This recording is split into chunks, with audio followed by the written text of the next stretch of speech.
What is that one thing that drives more agents out of real estate than anything else?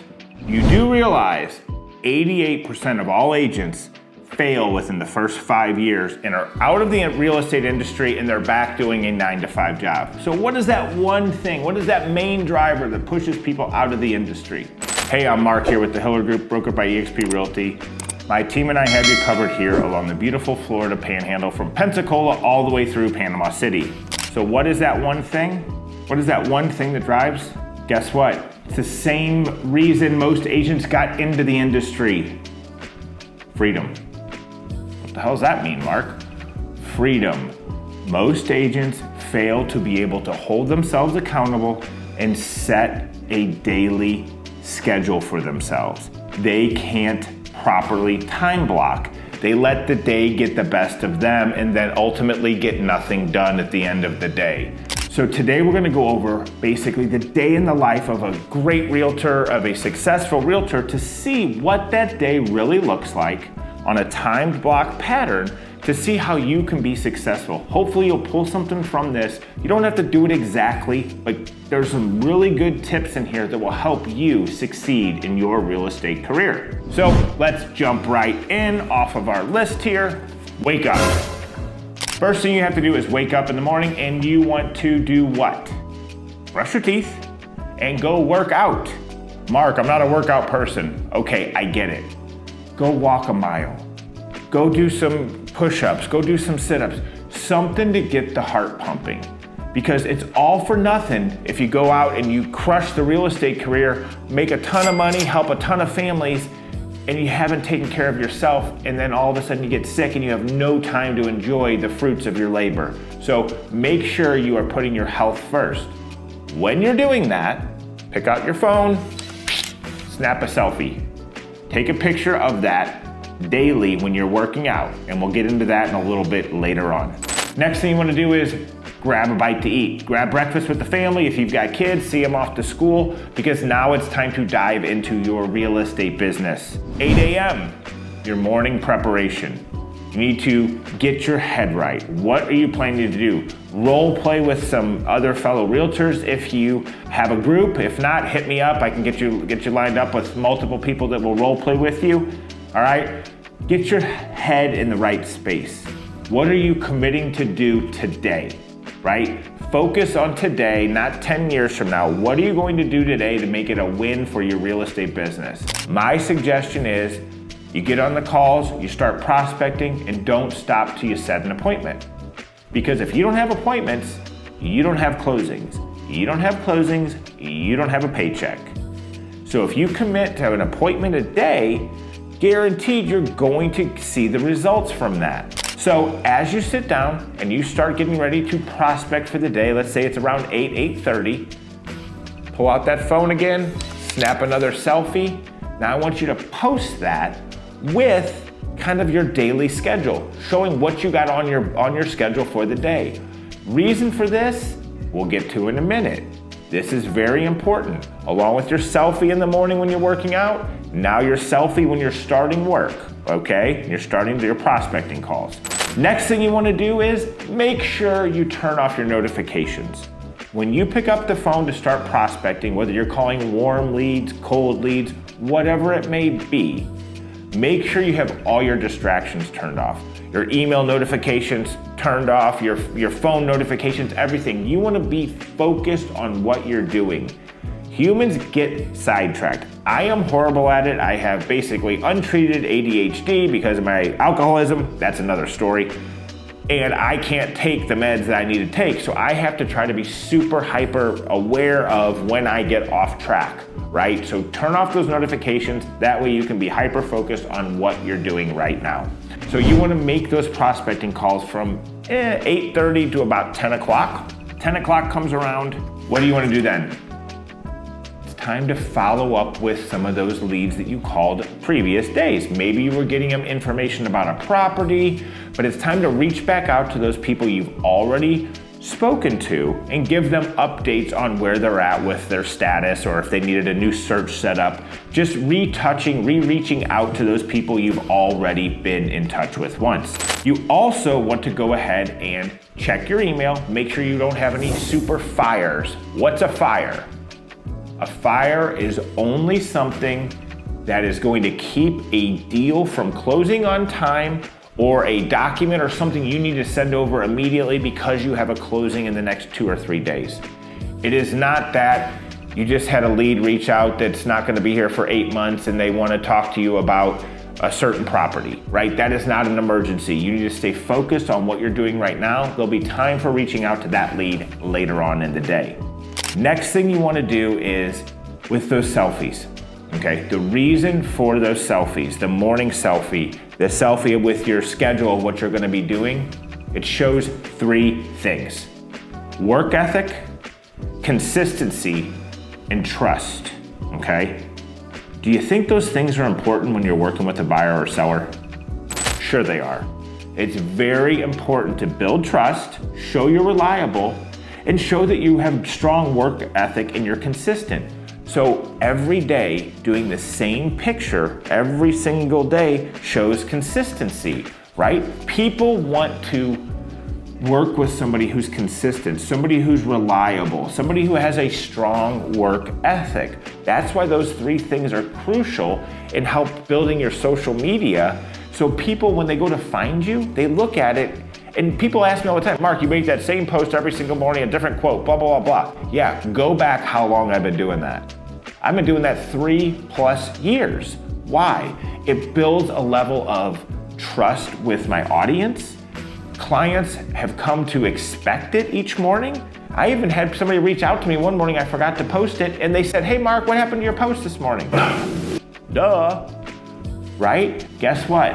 That guy who actually reached out and asked me about my post has never, ever liked or commented on one of my posts, but he still noticed that it wasn't there. So just because you don't get likes and hearts and comments and everything doesn't mean people aren't watching. They're watching, they're just not engaging, okay? So you better make sure you are staying consistent on social media. When it comes time for them to pick a realtor to work with, your audience, your clients, they're gonna look at that consistency they've been seeing month after month, year after year, and go, you know what?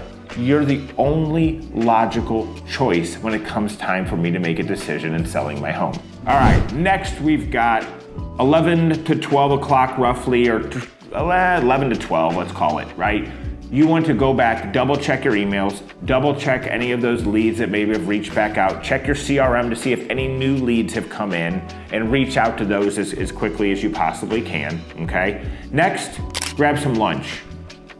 But if you are eating lunch at your office by yourself, or at a restaurant by yourself, or at home by yourself, you have missed the boat.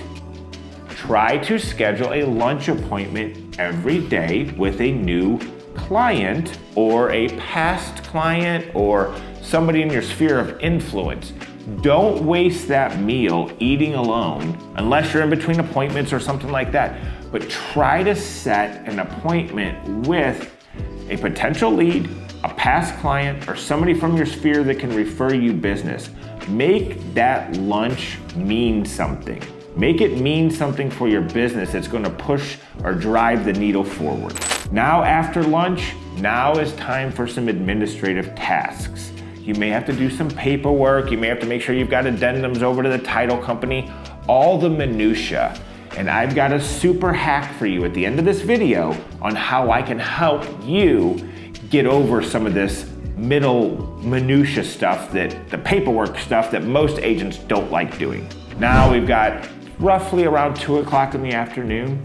From 2 to 5, you should be trying to schedule all your showings. Try to get the showings done before the evening if you can, so that way you can spend time with your family, or be reviewing your day, or just relaxing, okay? But as we know, a lot of times you do end up having showings in the evenings because that's when people are off work and that's when it's the most convenient for them. So you may have a little afternoon time to yourself. Well, you know, are you a golfer? Go hit a bucket of balls. Go relax a little bit. You know, take some time. You don't want to be working 24 hours a day and reach burnout. But at the same time, you want to try to stick with that daily schedule as close to possible every single day, because then it becomes like second nature to you. Like, you're gonna do it because you don't want to miss a day of doing it. That's why prospecting, getting it done first thing in the morning is so important, because guess what else happens? After 10 o'clock in the morning, that's when shit starts hitting the fan. That's when you start having to fix and put out fires and do other things.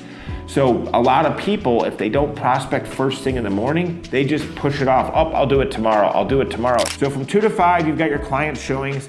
5 to 6, try to review your day, set your schedule for the following day, because you may have appointments and stuff that have shifted around and may have set an appointment that day for the following day. But take a look at your calendar for the next day so you can kind of get in the right mindset of what you're gonna be doing tomorrow, and then be prepared for that day.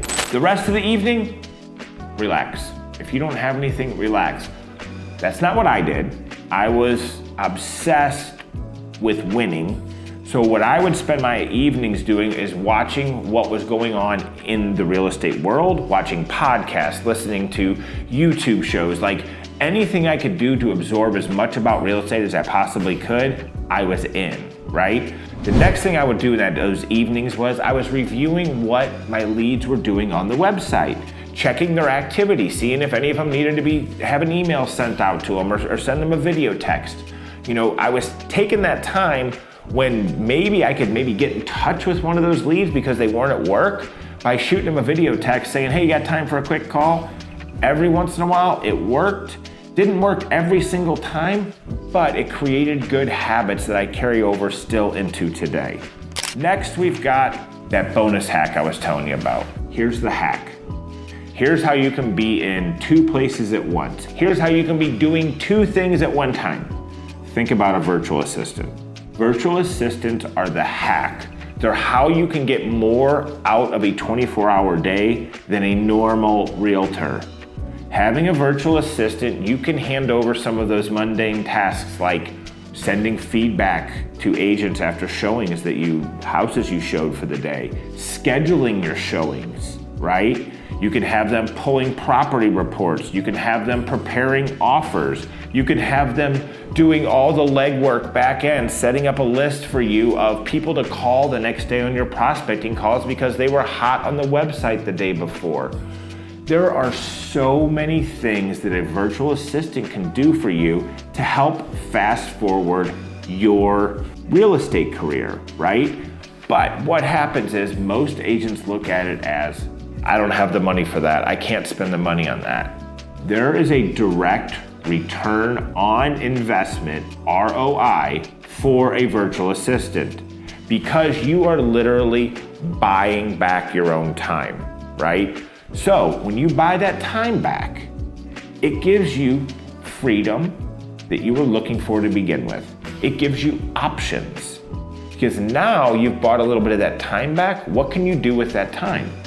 You can, 1, go sell more real estate, 2, spend time with family, or 3, a blend of the 2. And you'll be able to relax. You'll be able to sit back and take time with your family. That's the thing that most agents don't get. Even the ones that try to properly time block, they end up spending less time with their family than they ever wanted to, right? People don't realize the sacrifice they make when they get into real estate with their family and their friends, because this is a 24-hour-a-day business typically. Unless you put boundaries up, unless you work with a schedule, unless you time block and properly coordinate your day, this business can eat you up.